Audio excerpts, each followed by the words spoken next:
তোর একটু কষ্ট হচ্ছে না আমার বিয়ে হয়ে যাচ্ছে বলে? তুই কি চাস আমি কষ্ট পাই? না, আমি চাই তুই সুখে থাক। সিঙ্গেল লাইফ বেস্ট, বুঝলি? এখানে টিন্ডার থেকে শুরু করে রঙিন জল, আমি সব জায়গায় বিচরণ করি।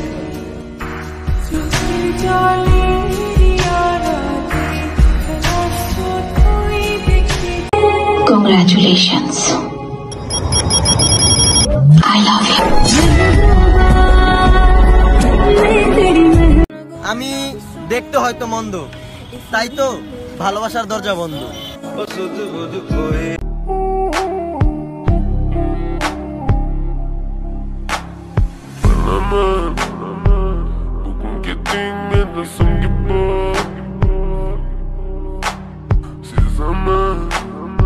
Sensiz yaşayış